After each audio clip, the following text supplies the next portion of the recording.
नमो ज्ञानेश्वरा नमो ज्ञानेश्वरा निवृत्ती उदारा सोपानदेवा मुक्ताबाई नमो त्रिभुवन पावनी आद्यत्रय जननी देवांची जयांची केलिया स्मरण होय सकळ विद्यांचे अधिकरण तेचे वंदू श्रीचरण श्री गुरूंचे ते नमस्कारोनी आता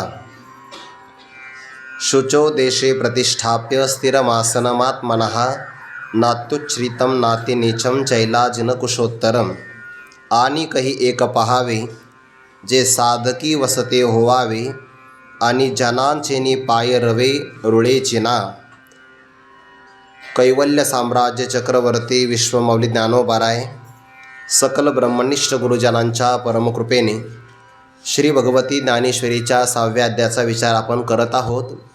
परमात्म प्राप्तीकरिता अष्टांग योगाचं भगवान प्रतिपादन करतात.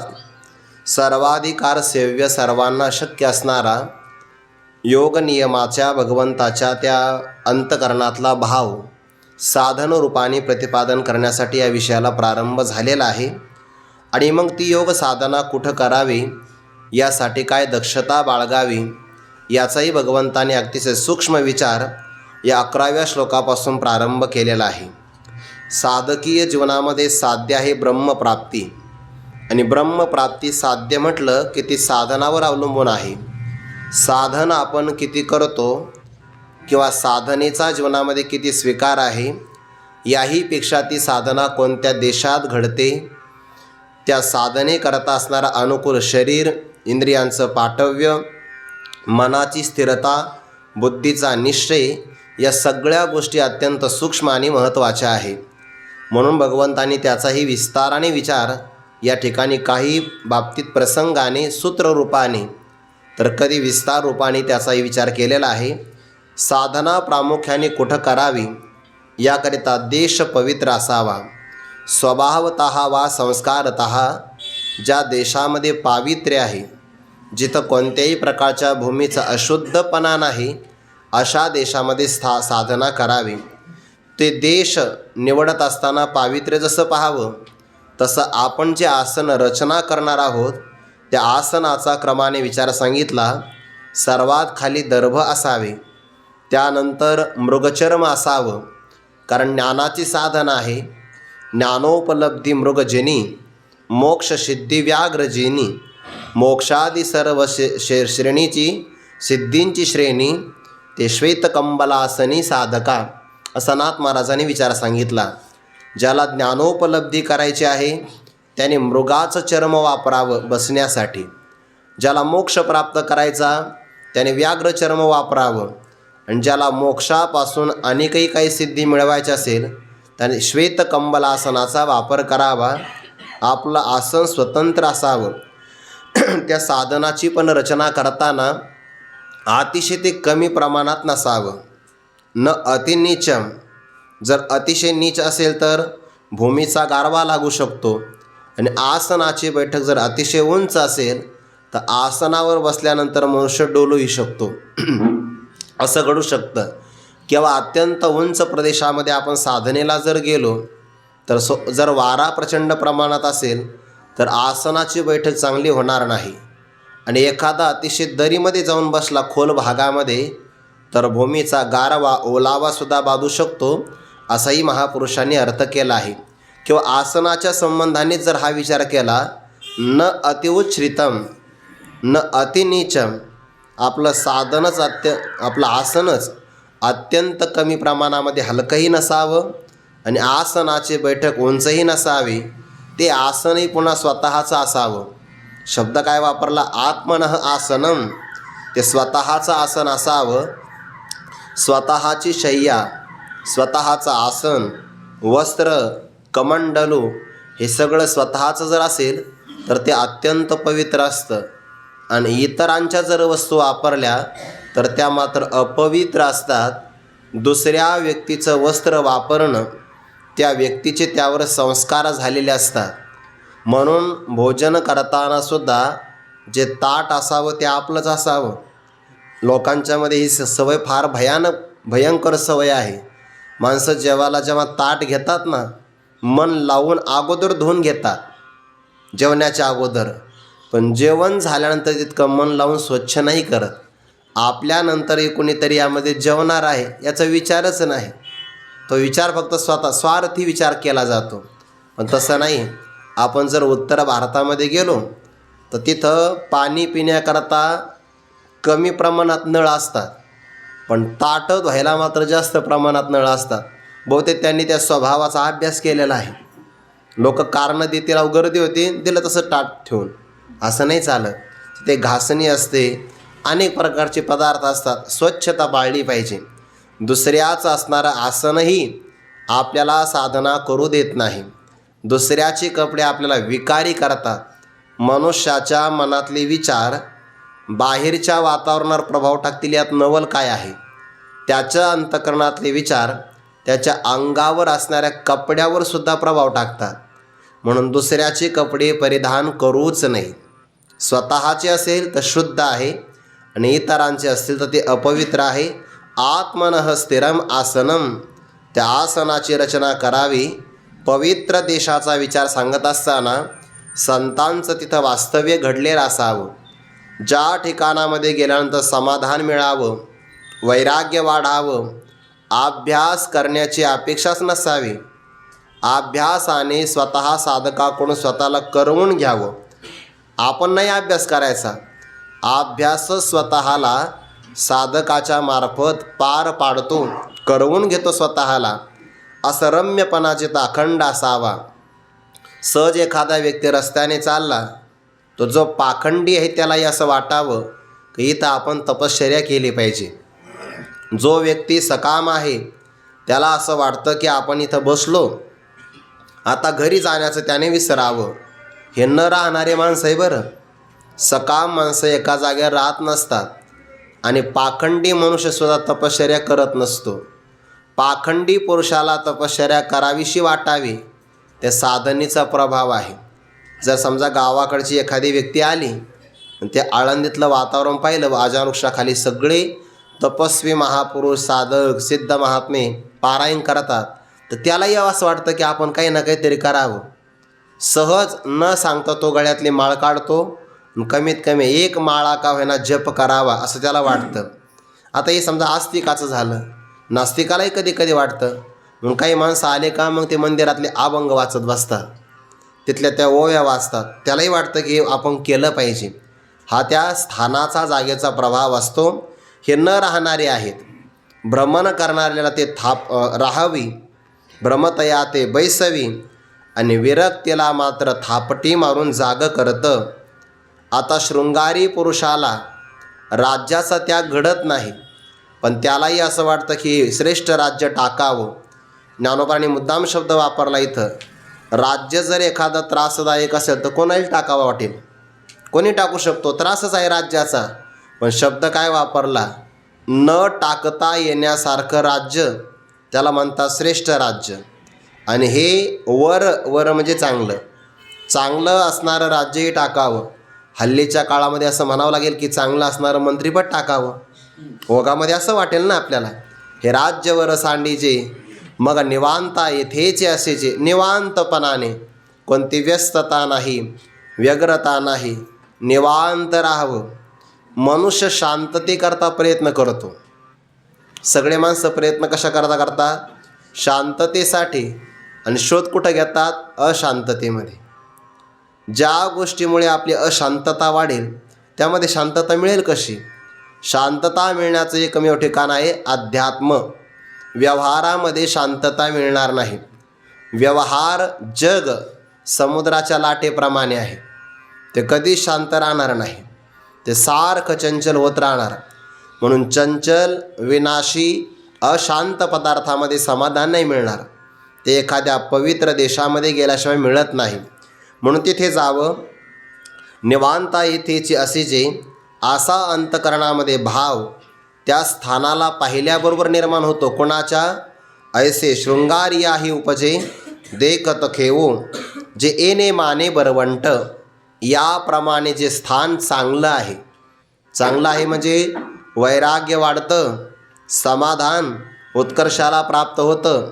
संतांचं वास्तव्य आहे. सकाम, पाखंडी, न राहणारे शृंगारी या सगळ्यांना तिथं साधना करावीशी वाटते. असं जे चांगलं स्थान आहे त्याला म्हणतात बरवंट. आणि तैसेची अति चोखट. चोखट म्हणजे शुद्ध, केवळ शुद्ध नाही, अतिशय शुद्ध आहे. ज्या भूमीला पुन्हा संस्कार करायची गरज नाही. आपण अन्न शिजवतो तो काय आहे? संस्कार आहे एक प्रकारचा. जिथं ज्या भूमीमध्ये संस्कार करण्याची गरज पडत नाही आता, असं जे स्थान असतं त्याला म्हणतात पवित्र. आणि साधना केल्यानंतर परब्रह्म प्राप्ती होईल. यात नवल काय आहे? ज्ञानोबराय म्हणतात जेथ अधिष्ठान प्रगट डोळा दिशे. आपल्या डोळ्याला ज्या स्थानामध्ये साधना करण्यासाठी गेल्यानंतर परब्रह्म डोळ्याला स्पष्ट दिसेल, याचा अर्थ स्थानाचाच प्रभाव असा आहे की जिथे ब्रह्मप्राप्तीकरता फार सायास करावे लागणार नाही. नाहीतर मग ब्रह्मज्ञान जरी कळे उठाउठी, तरी का हिमफुटे वेदशास्त्रे. याजसाठी जप, याजसाठी तप, व्यासेही अमुप ग्रंथ केले. करावं लागतं की नाही? पण या स्थानाचा प्रभाव असा आहे की जिथे ब्रह्मप्राप्ती आपल्या डोळ्याला सहज शक्य होईल अशा ठिकाणी राहावं. हा झाला एक विचार. ज्ञानोबा त्यामध्ये आणखीन एक विचार सांगतात. आणिकही एक पहावे, 72 क्रमांकाची ओवी आहे. आणिकही एक पहावे जे साधकी वसते होवावे, आणि जनांचे नि पाय रवे रुळे चिना. दुसरा पाठ आहे मळे चिना. असे 2 पाठभेद आहे या ओवीमध्ये. आणिकही एक पहावे. आणिकही म्हणजे अगोदर आपण काहीतरी पाहिलेलं आहे. काय काय पाहिलं त्या सगळ्या ओव्या आता लक्षात ठेवा. स्थान कसं असावं या बाबतीतला आपण चांगला विचार पाहिला. पण ज्ञानोबा म्हणतात जसा मागचा विचार पाहिला त्याबरोबर आणखीनसुद्धा एक विचार पाहिला पाहिजे. काय पाहावं? कोणता देश पवित्र असतो त्या देशाचे लक्षणं 2 प्रकारचे. एक तर त्या देशामध्ये संतांनी राहावं, जो संती वसविला ठावो. आणि दुसरा निकष आहे की त्या स्थानामध्ये साधकी वसते होवावे, साधकांनी राहिलं पाहिजे. या 2 लक्षणाचा जर विचार केला ना, संत आणि साधक, तर हे लक्षण आळंदीला लागू होतं. इथे सिद्ध महात्मे पण आहे आणि साधकही आहेत. देऊला सिद्ध महात्मे तुकोबर आहे, साधक पण आहे. पंढरी क्षेत्रामध्ये नामदेवराय संत आहेत, साधकही आहेत. शेगावला गजानन महाराज राहतात, तिथे साधकाही संस्था आहे. साधकी वसते व्हावे. आता आळंदीचा विचार केला तर इथं सिद्ध साधकांचे स्थळ आहे. सिद्ध कोण आहे? महाराज तुम्ही सिद्ध. ज्ञानोबा सिद्ध आहेत. आणि साधकांचे मायबाप आहेत ना, साधकांचा मायबाप आहे. गुरुवारी मारुती बाबा उदाहरण सांगत असतात. काही लोक मुंबईसारख्या शहरामध्ये राहणारे असतात, न आळंदीला येतात. न आळंदीला काय आहे बरं? जेवढ्या शहरामध्ये सुविधा मिळतात तेवढ्या आळंदीत आहे का? नाही. आता बऱ्या प्रमाणात झाले आहे, रस्ते आहे बऱ्या प्रमाणामध्ये. पण मग नदी पात्राचा विचार केला तर अजूनही मागही आहे. प्रदूषित आहे इथलं जल, विकत घ्यावं लागतं.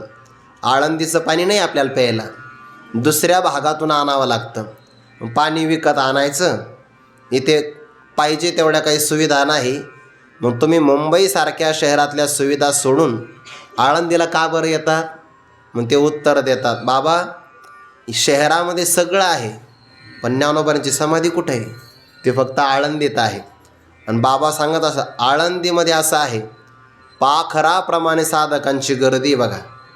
पहिल्या वर्षात आपल्यालाच म्हणावं लागतं की तुम्ही आणखीन पुढच्या वर्षी बसा, इतकी गर्दी आहे. साधक येतात की नाही आळंदीच्या ओढीनं. मग विचारलं एखाद्या साधकाला, तू कसा आला? विचारून आला का? विचारून आलो असं तू येऊच दिलं नसतं. मग आला कसा? पळून आला. गाईच्या मागं गेला, गाई चाराला. आणि गाई चारता चारता गोठ्यात गाई आल्या की तो विद्यार्थी गायब झाला, सरळ आळंदीला आला. आणि मग त्याला विचारलं, इथं कोण आहे तुझं? आहे ना ज्ञानोबा आहे. काय विश्वास आहे बरं? साधकांचा मायबाप, साधकांचे मायबाप आहे ज्ञानोबा आहे. आणि साधक ज्ञानोबा यांचा अजान बालक आहे, बालक. ज्ञानोबा म्हणतात आणखीन एक गोष्ट पाहिली पाहिजे. सिद्ध महात्म्यांचं पण वास्तव्य पाहिजे आणि साधकांचं सुद्धा ते वसतिस्थान असावं. यातला आणखीन एक शब्द सांगू का? साधकी म्हणजे साधकांकडून वसते व्हावे. वसते म्हणजेच काय? साधकांनी तिथं वस्ती केलेली असावी. साधक ते असतात जे कायम वस्ती करतात, फिरणारे साधक नसतात. फिरू नये. काही गोष्टी फिरल्या तर चांगल्या राहतात आणि काही स्थिर राहिल्या तर व्यवस्थित राहतात. पानं असतात ना खाण्याचे, नागिनीचे पानं, हे फिरवले पाहिजे. तो जो करंडा असतो की नाही, ते सारखे खालीवर करावे लागतात. फिरले तर ते टिकतात बरेच दिवस. घोडा असतो की नाही, तो फिरवला पाहिजे. किंवा चारचाकी गाडी कमीत कमी दररोज थोडी तर चालवली पाहिजे. ते चालवली तर चांगली राहते. घोडा फिरवला तर चांगला राहतो. मग त्यासाठी पेट्रोल टाकावं लागेल आता गाडीमध्ये. फिरलं तर चांगलं राहतं ते. आणि तव्यावर असणारी भाकरी ही जर फिरवली तर ती चांगल्या प्रकारे पक्व होते, नाहीतर जळण्याची, करपण्याची शक्यता आहे. काही गोष्टी फिरल्या पाहिजे. फिरल्या तर चांगल्या राहतात, पण काही व्यक्तिमत्वाने फिरलं नाही पाहिजे. शास्त्राचं म्हणणं आहे बरं, माझं नाही. साधकाने फिरू नये आणि गृहस्थ जीवनातल्या स्त्रीने फिरू नये. भ्रमण केलं की नष्ट होण्याची शक्यता आहे. कारण ते रत्न आहे, ते फिरलं नाही पाहिजे, सुरक्षित राहिलं पाहिजे. साधकाने फिरू नये. जी केल्याने देशाटन अंगी येते शहाणपण. जुन्या काळामध्ये 8 वर्षाच्या वयामध्ये विद्यार्थी गुरुकुलामध्ये भरती केला जायचा. भरती म्हणजे ॲडमिशन. गुरुकुलामध्ये गेला 8 वर्षामध्ये, तर तो दिवाळीला सुद्धा घरी येत नसायचा. 8 वर्षापासून पुढे 16 किंवा 17 वर्ष, वयाच्या 25व्या वर्षापर्यंत त्याने गुरुकुलात राहावं. गुरुकुलातलं अध्ययन झालं की मग गुरुजी त्याला परवानगी द्यायची, आता देशाटन कर. आता देशाटन केलं की तुला देशातल्या सगळ्या असणाऱ्या प्रांताचा, व्यक्तिमत्वाचा परिचय होऊन जाईल. यासाठी केल्याने देशाटन अंगी येते शहाणपण. केव्हा? नंतर. म्हणजे साधकाच्या अंतःकरणाची अगोदर एक बैठक तयार झाली पाहिजे. आणि ती बैठक चांगली अंतःकरणाची तयारी झाली तर मग अडचण येत नाही. पण केव्हा? नाहीतर मग परिपक्व होण्याच्या अगोदरच फिरू लागला तर मग अडचण आहे. झाड असतं ना, ते झाड जेव्हा लहान असतं तेव्हा वाऱ्याने ते मोडू नये याकरता त्याची दक्षता घ्यावी लागते. पण जमिनीमध्ये त्याचे एकदा मुळं घट्ट बसले आणि त्या खोडामध्ये बळ आलं की मग वारा जरी आला प्रचंड, झाडाला काहीच करत नाही. तसं साधकाच्या विचाराची बैठक तयार व्हावी लागते. आणि यासाठी साधकी वसते व्हावे. साधकांनी तिथं वस्ती केलेली असावी. साधकांच्या समूहा, गुरुवारी डॉक्टर बाबा एक वाक्य सांगतात पाठामध्ये, सिद्ध ज्ञानी महात्म्यांनी सुद्धा साधकांच्या संगतीत राहिलं पाहिजे. साधकांच्या संगतीत राहिलं की बरोबर काहीतरी पाठ चालतात, आत्मचिंतन घडतं आणि सिद्ध महात्म्यालासुद्धा जीवनमुक्तीच्या विलक्षण सुखाचा आनंद भोगता येतो. पण आपण जर आपल्या गुरुजनांकडे बघितलं तर पाठ बंद नसतात बरं. संस्थेची नियमावली आहे म्हणून सुट्टी द्यावी लागते, पण तरीसुद्धा संस्थेला सुट्टी असते. गुरुवारी मारुती बाबांच्या पाठाला सुट्टी नसते. गुढीपाडव्यानंतर पुन्हा नवीन पाठ चालू होतो एखाद्या ग्रंथाचा. अरे, त्यानिमित्ताने आपलं चिंतन होतं, बाबा चिंतन करतात. सिद्ध महात्मेसुद्धा साधकांच्या संगतीत राहतात का? त्यानिमित्ताने चिंतन घडतं. तच्चिंतनम तत्कथनम अन्योन्यम तत्प्रबोधनम एतदेक परत्वंच ब्रह्माभ्यासम विदुर्बुधाः. हा अभ्यास आहे. आता साधक कुणाला म्हणायचं? ते साधक वेशावर अवलंबून नाही आहे. साधकत्व हे अंतःकरणात असणाऱ्या साध्य भूमिकेवर अवलंबून आहे. एखादी व्यक्ती चांगल्या देशामध्ये राहत असेल, वेशभूषा विशिष्ट प्रकारची असेल किंवा बाह्य त्याने मुद्रा वगैरे लावलेल्या असतील, यावरून समाज त्याला साधक म्हणतो. ही साधकाची लक्षणं नाहीत असं नाही. लक्षणं साधकाची आहेत ती, पण ती मात्र बहिरंग लक्षणं आहे. साधकत्व केवळ बहिरंग लक्षणावर अवलंबून नाही आहे. साधकत्व हे अंतःकरणावर अवलंबून आहे. नाहीतर बरीच माणसं परमार्थ करतात, पण परमार्थामध्ये आल्यानंतर सुद्धा व्यावहारिक उन्नती आपली व्हावी, व्यावहारिक प्रगती व्हावी, हे त्यांच्या जीवनातलं साध्य असतं. म्हणजे साधन केलं आहे परमार्थ आणि साध्य बनवला आहे संसार. ज्ञानोबारांची ओवी आहे, किंबहुनाईसे भजन ते संसाराचीची साधन, एर फळ भोगतो स्वप्न नाव भरी दिसे. समाजाने आपल्याला साधक म्हणावं यावर आपलं साधकत्व अवलंबून नसतं. संत प्रमाणामध्ये येणाऱ्या ओव्या, त्याच्यामध्ये साधकाची जे लक्षणं सांगितली ते लक्षणं जर आपल्या अंगी बांधली असेल तर आपलं साधकत्व आहे. साधकाची दशा उदास असावी, उपाधी नसावी अंतर्बाही, लोलोप्यता काय निद्रेते जिनावे जाणावे, अशी पाठ आहे. जिनावे, भोजन करावे परिमित. आज तर काही उपवासच आहे त्यामुळे काही विषय नाही. एकांती लोकांती स्त्रियांचे भाषण, प्राण गेल्या जाण करू नये. तो का म्हणे ऐशा साधनी जो राही, तोची ज्ञान लाहे गुरुकृपा. गुरुकृपा कोणाला प्राप्त? काही गोड लक्षण आहे बरं. साधकाची दशा उदास असावी. उदास, उदास म्हणजे नाराज नाही. नाराज राहणारा नाही, चेहऱ्यावर नाराज आहे, हे साधकाची दशा नाही. अंतकरणाची अवस्था, जेथे कोणाच्या विषयी द्वेष नाही आणि कोणा पदार्थाविषयी राग म्हणजे प्रीती नाही. अंतकरणामध्ये राग द्वेष नाही, त्या भूमिकेला म्हणतात उदास राहणं. बऱ्याचदा आपल्याला वाटतं आपण साधक आहे आणि कधी कधी व्यावहारिक एखाद्या व्यक्तीला असं वाटतं की अजून आपल्याकडे साधकत्व नाही. पण जीवनातल्या साधनेचा विचार केला तर आपण बऱ्याचदा आळस करतो. कारण ते आपल्याला लोकांनी म्हणलं असं तुम्ही लय मोठे साधक आहे, त्यामुळे आपल्याकडून प्रमाद घडतो, साधना घडत नाही. आणि व्यवहारातल्या व्यक्तीला कोणी साधकच म्हणत नाही तर त्याच्या अंतकरणामध्ये ते शल्य कायम सलतं की आपण व्यवहार करतो, आपल्याकडून साधना घडत नाही आणि मग तो साधनेला प्रारंभ करतो. पण त्याच्या साधनेची दखल कोणी घेत नाही, त्या साधनेची कोणी स्तुती करत नाही आणि त्यांचीच खरी साधना घडते. आपल्या साधनेत लोक पुरस्कार देतात, दखल घेतात, स्तुती करतात, सत्कार सोहळे होतात, परिणाम आपली साधना याच्यावरच उडून जाते. जर आपण पुरस्काराची, सन्मानाची, स्तुतीची अपेक्षा केली तर ते मिळत नाही असं नाही. पण साधक साधना सगळी त्यामध्ये संपुष्टात देते. मी असे बरीच व्यवहारातली मंडळी पाहिलेत, स्वतःकडे त्यांच्याकडे नम्रता आपोआप येते. तेव्हा आमच्याकडं तेवढा वेळ नाही हो, आमच्याकडं कामाची खूप व्यस्तता आहे. पण जेवढाही त्यांना वेळ मिळेल तो प्रामाणिकपणाने मात्र कट्टरतेनं ते साधना करतात. तेवढ्या माळा जप करणार म्हणजे करणार, देवपूजा करणार, साधू पुरुषांना जीव घालणार, सत्संगाचं श्रवण. आपल्याकडून बऱ्याचदा आळस होतो. मग आपल्याकडून सत्संग कधी होतो? सत्संगानंतर प्रयोजन काय आहे, त्याच्यावर सत्संग मिळणार काय कीर्तनानंतर, असंही घडतं की नाही. हे काही कोणावर टीका करायची म्हणून नाही आहे. पण साधकत्व बाहेरून अवलंबून नाही, साधकत्व हे अंतरंगातल्या लक्षणावर अवलंबून आहे.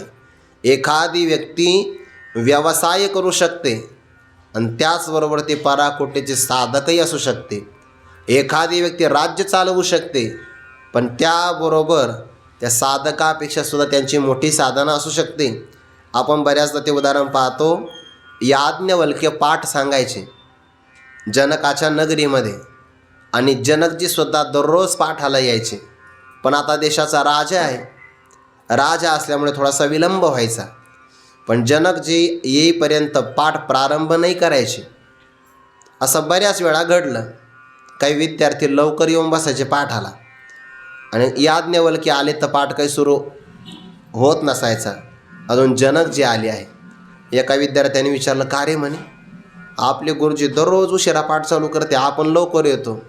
दुसरा म्हणला, का नाही करणार गुरुजी उशिरा पाठ? अरे राजा सगळा पगार वगैरे देतो ना, चातुर्मासाचं धान्य कोण देतं?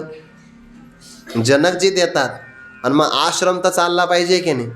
ज्यांच्यामुळे आश्रम चालतो त्यांच्यासाठी गुरुजी आपला पाठ उशिरा सुरू करतात. तिसरा विद्यार्थी म्हणला, अरे जनक कुठं ना आपण कुठं? जनक राजा आहे, राजा भोगामध्ये आसक्त आहे, सगळी अनुकूल सामुग्री आहे, पाठ श्रवण करावे तर आपल्यासारख्या साधकांनी. म्हणून काय अधिकार? घरदार सोडले म्हणे, वनात राहतो, झोपडीत राहतो, झोपडीत. आता त्यांच्या अंतःकरणात गर्व होता तो. त्यांना जनकाचा अधिकार काय माहिती. मी कशाकरता उदाहरण दिलं आहे. साधकत्व बाह्य लक्षणं अवलंबून नाही आहे, ते अवलंबून आहे अंतःकरणाच्या लक्षणावर.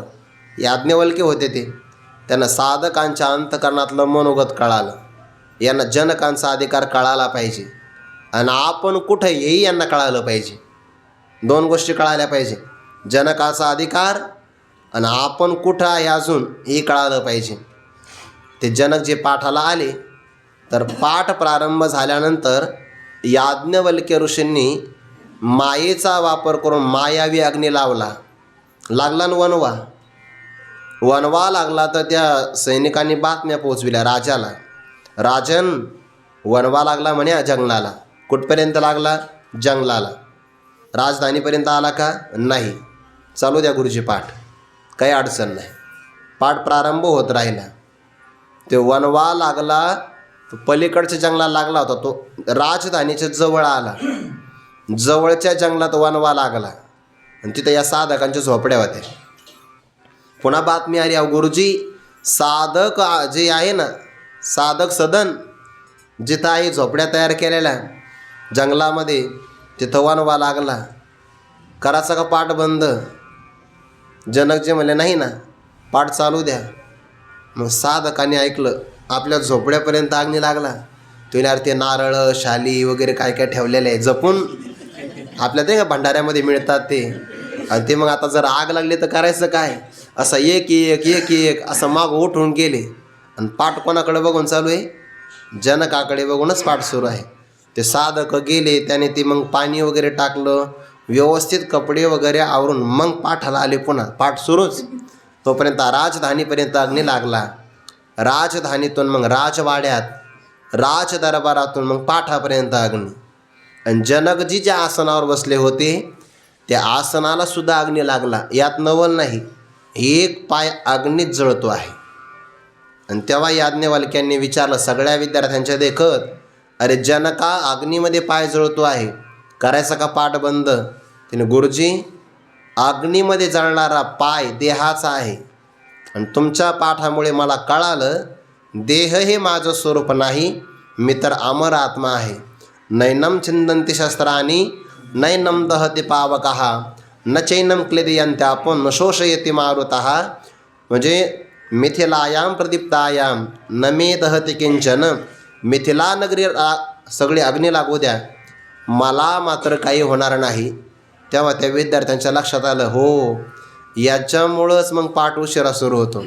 खरे श्रोते तर हे आहे, आपला तर जीव थोडासा पाठात आहे आणि थोडासा झोपडीत आहे. अभिमान होता कामा नाही. साधकत्व बाह्य वेशावर नाही, बाह्य असणाऱ्या लक्षणावर नाही, अंतःकरणातली साधना आणि साध्य काय. मग साधक तो आहे ज्याचं साध्य व्यवहार नाही, ज्याचं साध्य आहे परमात्मा. हाच आहे ईश्वरा वाचुनी काही, जे अनेक लानी नाही, ते एकची बुद्धी पाही अर्जुना जगी. तैसी दुर्लभ सद्बुद्धी, जी परमात्माचे अवधी, जैसा गंगेसी उदनी निरंतर, हे असावं. म्हणून साधकांच्या वस्तीस्थानामध्ये जाऊन राहावं. गावाकडचे काही लोक येतात बघा, मी 2-4 व्यक्तिमत्वाचा अनुभव घेतला. तर ते गावाकडून आळंदीला आले ना, तर घरून सगळा स्वयंपाक आणतात, सगळा. अहो म्हटलं मग इथं जेवण आहे. नाही नाही नाही, आमचा डबा तुम्ही घ्या आणि तुमची मधुकरी थोडी आम्हाला द्या. काय अपेक्षा आहे त्यांची? त्यांना वाटतं मधुकरीचा प्रसाद आम्हाला मिळावा आणि त्यांचा भोजन प्रसाद आपण खावा. चांगली श्रद्धा आहे, अशी करतात बघा. साधकांच्या वस्तीस्थानामध्ये राहावंसं वाटतं. आणि काही लोक अशी येतात महिन्याने 2 महिन्याने आळंदीमध्ये येतात, काही अनुष्ठान करतात आणि इथली ऊर्जा घेऊन जातात आणि गावाकडे 2-2, 3-3 महिने आनंदी राहतात. आजानुष्ठाखाली अनुष्ठान करतात, माऊलींचं दर्शन करतात, अभिषेक करतात, ऊर्जा मिळते. साधकांच्या संगतीत राहतात, काही चांगल्या गोष्टी ऐकायला भेटतात. ते सिंहाचा छावा जरी असेल ना, तर त्याने छाव्यांच्या संगतीत राहिलं पाहिजे, तर तो पराक्रमी होतो. नाही तर तो जर मेंढ्यांच्या कळपात आला ना, तर त्याला अशा सवयी लागतात सगळ्या. म्हणून आपला कळप चांगला असावा. तुम्ही बघ, निरीक्षण चांगलं करा. जर अभ्यासू लोकांमध्ये गावाकडचा विद्यार्थी अभ्यासू विद्यार्थ्यामध्ये आला, तर तो अभ्यासच करतो. आणि चुकून जर रील काढणाऱ्यामध्ये गेला, बस पुढचं तुम्हाला माहिती आहे. मग तो एक करा, लाईक करा, शेअर करा. याच्या करताय का साधक? साधक चांगल्या साधकांच्या समूहामध्ये आला पाहिजे. आणि काही एक पाहावे, हे थोडंसं मला कट करावं लागेल आज. आणि काही एक पाहावे, जे साधकी वसते व्हावे, साधकांचं वसतिस्थान ते असावं. आणि तिसरी महत्त्वाची गोष्ट आहे, आणि जनांचे नि पाय रवे रोळेचे ना. आता इथे लोक कोणते घ्यायचे बरं? इथे लोक घ्यायचे संसाराच्या विषयामध्ये आसक्त असणारे जे लोक असतात त्यांच्या पाय रवे. पाय रवे म्हणजे येण्याने आणि जाण्याने, किंवा पाय रवे म्हणजे वर्दळीने. रोळेचे ना, रोळेचे ना म्हणजे ते असणारं ठिकाण मलिन झालेलं नाही पाहिजे. म्हणजे थोडक्यामध्ये जिथं जास्त लोकांची गर्दी नाही पाहिजे. म्हणजे ठिकाण कसं असावं? संतांनी वास्तव्य केलेलं. साधक जिथं राहतात, पण तिथं फक्त साधकच हिंमत करू शकतात राहण्याची. तिथं बाकीचे लोक आले नाही पाहिजे. नाही तर नाही म्हणे मग तिथपर्यंत जायला रस्ता आहे. अरे रस्ता आहे पण लोकांची गर्दी झाली तर ते साधना नाही करत. उलट ते साधकाच्या जवळ जाऊन सेल्फी काढतात.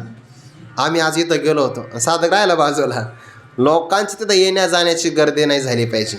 म्हणून 2 पाठ आहे. रोळेचे ना, तिथं पाय वाटसुद्धा तयार नाही झाली पाहिजे. दुर्गम ठिकाण ते असावं, जिथं लोकांना चढता नाही आलं पाहिजे, किंवा आलेच तर त्यांना दमछाक झाली पाहिजे, असं ठिकाण असावं ते. जनाचे नि पाय रवे रोळेचे ना. लोकांची जास्त वर्दळ असता कामा नये. का बरं? लोकांची जर वर्दळ झाली आणि त्यांची कायम संगती पाहिली तर साधकाचं मन चंचल होण्याची शक्यता असते. त्याला असं वाटतं आपण सगळ्या भोगांचा परित्याग केला, विरक्त जीवन आपण धारण केलं आहे आणि अजूनही काही मिळालं नाही, आपल्यापेक्षा हे बरे, आनंदात राहतात, सगळ्या प्रकारचा उपभोग घेतात, असं त्याचं स्वतःच्या मनाचं उत्थान होऊ शकतं. म्हणून संसारासक्त लोकांची तिथं वर्दळ नाही झाली पाहिजे. पण पारमार्थिक ज्यांचे विचार आहे असे लोक जर आले तर त्या लोकांच्या येण्याला शास्त्रकारांनी लोकांत नाही एकांतच म्हटलेलं आहे. पुढे शब्द येतोय ना, अरती ही जनसंसदी, 13व्या अध्यायामध्ये लक्षण आलं आहे. तर लोकसंपर्कामध्ये त्याला अरती आहे. अरती का बरं? मग कोणत्या लोकांची अरती? आता समजा आपण सगळे पाठाला बसलो, इथे लोकांतच आहे की नाही? किंवा अष्टादशा होतो, सप्ताह होतात, लोकांची गर्दीच असते की नाही? पण सगळ्यांचे विचार पारमार्थिक असतात. आणि पारमार्थिक विचाराच्या लोकांची गर्दी जरी असेल तरी ती घातक नसते, उलट ती साधनेला ऊर्जा देणारी असते. म्हणून जनाचे नि पाय रवे, संसारामध्ये आसक्त असणाऱ्या लोकांच्या वर्दळीनं ती जागा मलिन झालेली नसावी, असा त्याचा विचार आहे. आणि जर आध्यात्मिक असेल तर मग असे लोक आले तर काही अडचण नाही, उलट ते आपल्या साधनेला साह्य करतात किंवा साह्य मदतही करतात.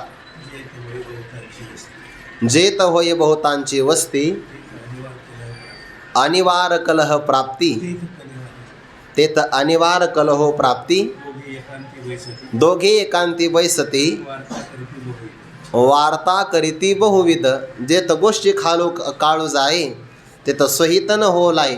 नाथ महाराजांची ओवी आहे. दत्तात्रयाने जे 24 गुरु केले ना, आता दृष्टांत तुम्ही सांगितलं, विस्तार काम माझं आहे. वासे वहो नाम कलहो, ते जनकांनी आपलं हे दत्तात्रयाने 24 गुरु केले.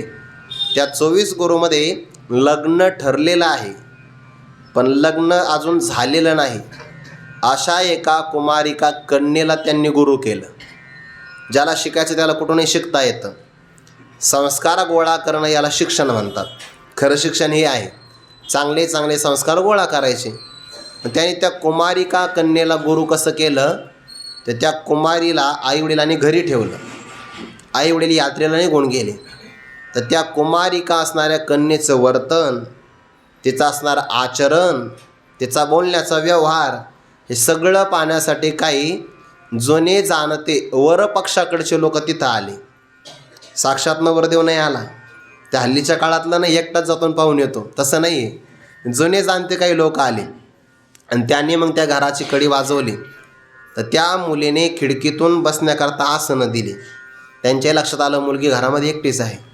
त्या मुलीने विचार केला आईवडिलांना यायला उशीर लागेल, आणि तिने स्वयंपाकघरात जाऊन पाहिलं त्या उतरंडीमध्ये असणाऱ्या मडक्यामध्ये तांदूळ नव्हते. साळी भरपूर होत्या पण तांदूळ नाही. मागच्या घरामध्ये गेली, ओखळामध्ये काही साळी टाकल्या आणि हातामध्ये मुसळं घेतलं. ओखळातूनच कांडण करायचं असतं की नाही, आता हे काही बघायला भेटत नाही, सगळं आयतच भेटतं बाजारातून. त्या मग उखळामध्ये टाकलं आणि मुसळं हातामध्ये घेतलं आणि कांडण कर्माला प्रारंभ केला. तर तिच्या हातामध्ये बांगड्या होत्या, कंकण. त्यांचा आवाज होऊ लागला. मग आता कंकणाचा आवाज कधी होईल? जर हातामध्ये जास्त प्रमाणात असेल तर. एकही बांगडी हातात नसेल आवाज होईल कुठून? आवाज मिक्सरचा होईल, बाकीचा नाही होणार. त्याकरता हातामध्ये पुष्कळ कंकण असावं लागतात. लक्षण आहे ते सौभाग्याचं, ते काही अंधश्रद्धा नाही आहे, ते आपल्या संस्कृतीची महान परंपरा आहे. पण तिच्या हातातल्या कंकणाचा आवाज होऊ लागला. तिने विचार केला जर हा आवाज पाहुण्यांच्या कानावर पडला तर. ते काय म्हणतील, यांच्या घरी संध्याकाळी खायलासुद्धा तांदूळ नाही आहे, जे गरीब घरचे, आपल्या आईवडिलांचं नाव खराब होईल. मग काय करावं? कंकण फोडावे का? जर फोडले तर अशुभ लक्षण आहे. मग का आणि न फोडावे तर आवाज होतो. त्याने मनात विचार केला जरी कंकण फोडू आता तरी ते मुहूर्तीच अशुभता. शतायू हो माझा भरता, न फोडी सर्वथा या हेतून. कंकण फोडावे तर अशुभ लक्षण आहे. माझा भावी काळातला पती शतायुषी व्हावा याकरता मी ती धारण केली. त्याला 100 वर्षाचं आयुष्य निरोगी मिळावं. आणि आवाज हो राहिला.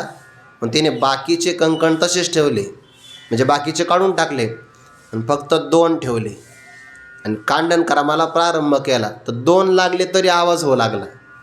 मग शेवटी तिने हातामध्ये एकच कंकण ठेवलं. कुठपर्यंत? तेवढं कांडण कर्म करेपर्यंतच आहे एक. परत त्या हातामध्ये घातले पाहिजे कंकण. नाही तर म्हणे कथेत महाराजांनी सांगितलं एकच ठेवायचं, असा नाही अर्थ त्याचा. एकच ठेवलं आणि दुसरं काढून टाकलं. आणि ते दत्तात्रयाने बघितलं आणि त्यावर श्लोकाची रचना केली. वासे बहुनाम कलहो, बहुनाम वासे. एकाच ठिकाणी पुष्कळ लोक राहिले तर कलह करतात. याचा अनुभव दिंडीत येतो आपल्याला. वासे बहुनाम कलहो.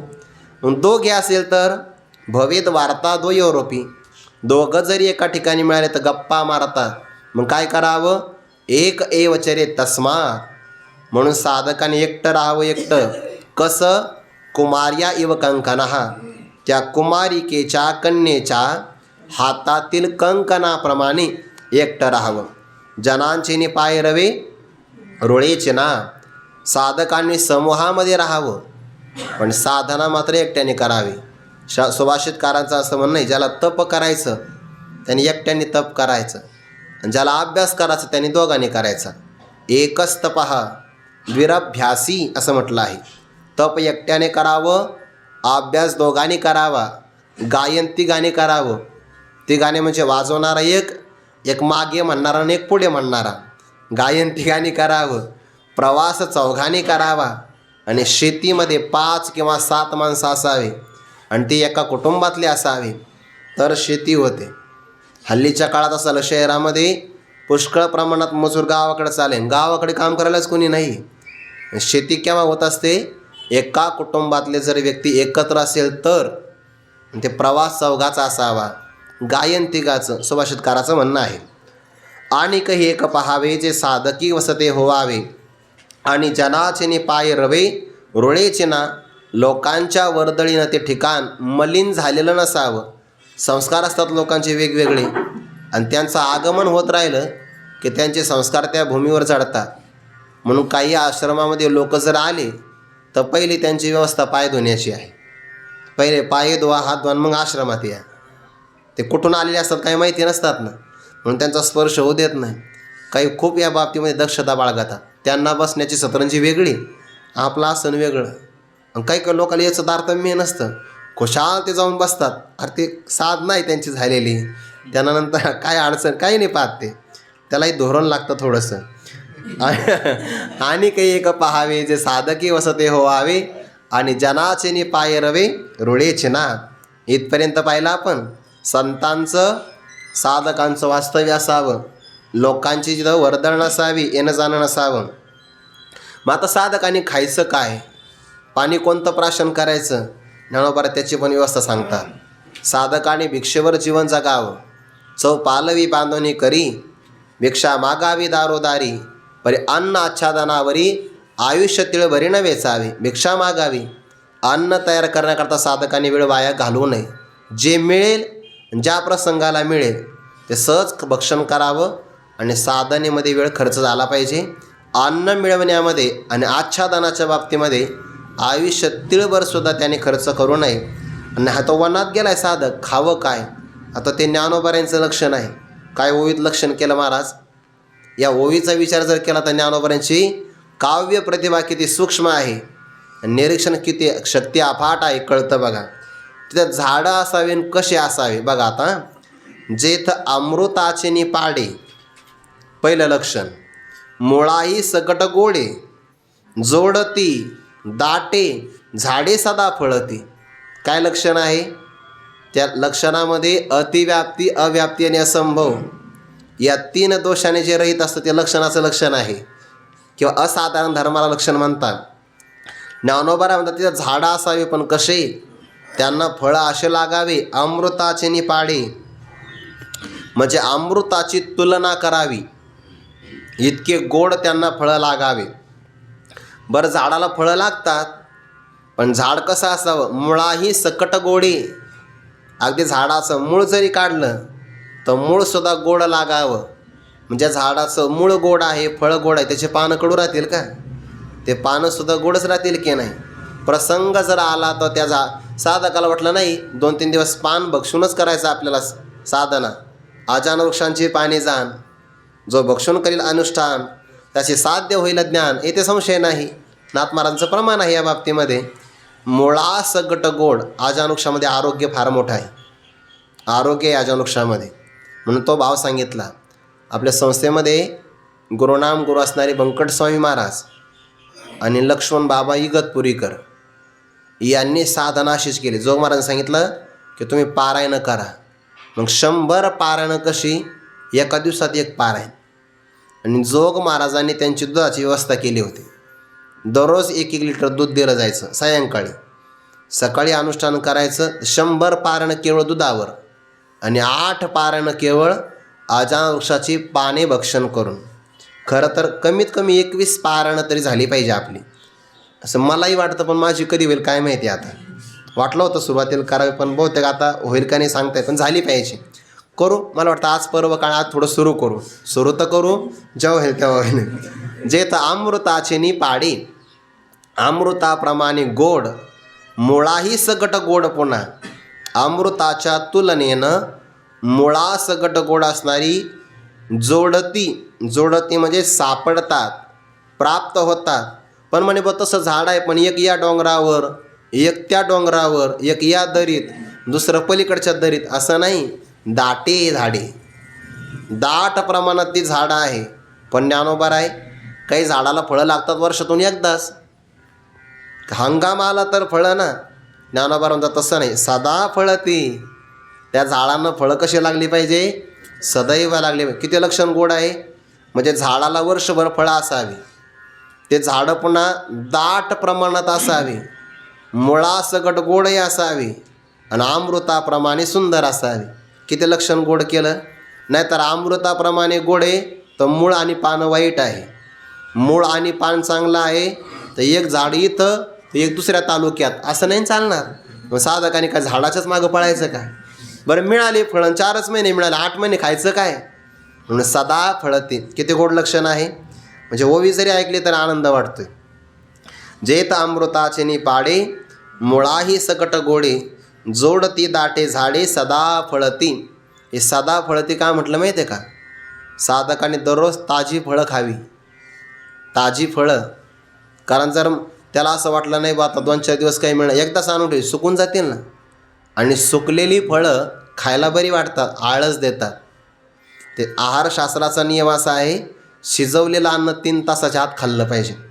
खरं तर 48 मिनिटाच्या आतच खाल्ला पाहिजे स्वयंपाक, पण कमीत कमी 3 तास. आणि 3 तास उलटला तर यात यामम, मग ते तामसी भोजन होतं. यात यामम 3 तासाचं एक प्रहर, त्याला याम म्हणतात. यात यामम ज्याने 3 तासाचं उल्लंघन केलं आहे ते अन्न खायला नाही चालत. आता त्या माणसांची कमाल आहे की जे आठवड्यामध्ये एकदाच भाजी करतात आणि 7 दिवस पुरवून खातात. कमाल आहे त्यांच्या धैर्याची. ज्यांच्या धैर्याना हे भंग भाव एक विध रंग. अरे काय, जे खानावळीमध्ये जेवतात ते म्हणतात एकदाच मसाला तयार करून ठेवतात. तुम्ही विचार करा ना, घरी स्वयंपाक केला, आम्ही मातीच्या मडक्यामध्ये आपल्या आश्रमामध्ये कधी कधी डाळ शिजवतो. इतका वेळ लागतो त्याला, पण ते चविष्ट असतं. जेवढा जास्त वेळ तेवढं जास्त पौष्टिक त्याच्यामध्ये वाढतं. याच्यामध्ये मडक्यामध्ये मातीच्या वेळ लागतो. आणि जे माणसं खानावळीमध्ये जातात, ऑर्डर दिल्याबरोबर 10 मिनटात भाजी होतेच कसं काय, तर याचा अर्थ असा आहे की ती भाजी अगोदरच केलेली आहे. फक्त आपल्या समाधानासाठी त्याची रचना फार चांगली करतात. मग ते 2-3च पानं टाकतात कोथिंबिरीची, पण असे टाकतात बापरे बाप, असं वाटतं आत्ताच तयार केली काय. इतकं प्रेम आहे होय ते. इतकं प्रेम फक्त आईमध्ये असू शकतं. आणि खानावळी मालक काही सगळ्यांची आई नाही होऊ शकत. आई नाही होऊ शकत असं ते वसूल करणारे असतात. सदा फळती, सदैव फळं खाल्ले पाहिजे. मला एक व्यक्ती म्हणला होता, महाराज तुम्ही फळं खात जा. मला का? ते फळात फार ताकद असते. मी म्हणलं बरोबर आहे, फळात ताकद असते, पण फळं घेण्याची ताकद माझ्यात नाही. जे तर अमृताचे निपाडे मुळाही सकट गोडे, जोडती दाटे झाडे सदा फळती. पुढे पावला पावला उदके वर्षा काळाविन अति चोखे, निरचरे का विशेषे सुलभे जेथ. पावला पावलं उदके, पावला पावला गणिक, जे एक पाऊल टाकलं की दुसऱ्या पावलाच्या ठिकाणी पाणी मिळावं इतकी सुविधा तिथं असावी. मी जेव्हा आळंदीला आलो होतो ना नवीन, मी कपडे धुण्याकरता इंद्रायणीच्या घाटावर आलो होतो. घाटावर म्हणजे इथं नाही, बंधाऱ्याच्या पलीकडे. इतकं स्वच्छ पाणी होतं. जिथं कपडे धुतले त्याच्या उगा वीतभर किंवा हातभर अंतरावरचं पाणी पियावं, नदी पात्रातलं. आता तर नदीच्या काठावून चाललं तरी नाकाला फडकं लावावं लागतंय, रुमाल लावावा लागतो. काय अवस्था झाली. याला म्हणतात विकास. जिथं वायू प्रदूषण आहे, ध्वनी प्रदूषण आहे, जल प्रदूषण आहे, त्याला विकास म्हणतात हल्लीच्या काळामध्ये. आळंदीत करायचं फक्त ज्ञानोबाऱ्यासाठी, बाकीचं सोडून द्या व्यावहारिक आहे ते. पण इथलं आळंदीतलं जे वायुमंडल आहे, आता काळाच्या ओघामध्ये कधी सुविधा होईल माहिती नाही, पण होईल. नदी स्वच्छ होईल, पण त्या प्रकल्पाला वेळ लागेल. मला सांगायचं जुन्या काळात, म्हणजे मी जुना आहे सांगायचं मला. त्या काळात एवढं स्वच्छ पाणी होतं. साधकाला पावला पावलत, अगदी थोडासा नदीच्या काठचा आपण माती खणली, त्याला झरे म्हणतात, की लगेच पाझर येतो चांगला स्वच्छ पाण्याचा. तसं पाणी असावं. पावला पावला उदके, आणि कधी असावं? वर्षा काळाविन अति चोखे. वर्षा काळ का बरं? कारण पावसाळ्यात पाणी गढूळ असतं.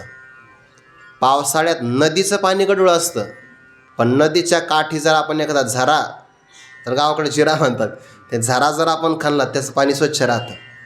कारण ते गाळून येतं ना, जमिनीतूनच ते गाळून येतं, त्यामुळे ते स्वच्छ राहतं. वर्षा काळाविन, पावसाळ्या वाचून ते पाणी अतिशय स्वच्छ. काही भागामध्ये पावसाचं पाणी साठवण्याची व्यवस्था आहे. आपण शिवनेरी जर गडावर गेलात तर तिथं टाके आणि देवगिरीच्या किल्ल्यावर पण मी हे टाके पाहिलेत. तर तिथं दगडामध्ये टाक्या खणलेल्या आहेत आणि ते पाणी वर्षभर पुरा. अजूनही ते पाणी खराब नाही होत बरं. शिवनेरीला जर आपण गेलात तर ते वर ते टाके, फक्त जास्त खोल नका जाऊ, वर येण्याची व्यवस्था नाही. पायऱ्या वगैरे आहे थोड्याशा, पण अजूनही ती व्यवस्था आहे. वर पाणी पडलं किल्ल्यावर की त्या सिंचनाची व्यवस्था, की ते पाणी पाझरत त्या आपलं दगडांच्या टाकीमध्ये जमा होतं स्वच्छ पाणी.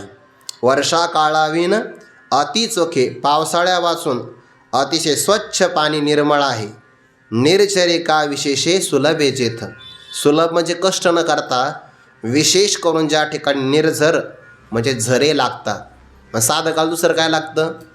एक पिण्याकरता पाणी, स्वच्छ झऱ्यातलं पाणी, आणि खाण्याकरता फळं.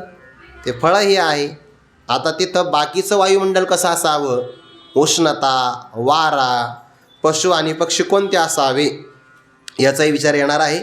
ते चिंतन आपण उद्या करू. पुंडलिक वरदारी विठ्ठल श्री ज्ञानदेव तुकाराम माऊली ज्ञानेश्वर महाराज की जय. जगद्गुरु तुकाराम महाराज की जय. सद्गुरु जोग महाराज की जय.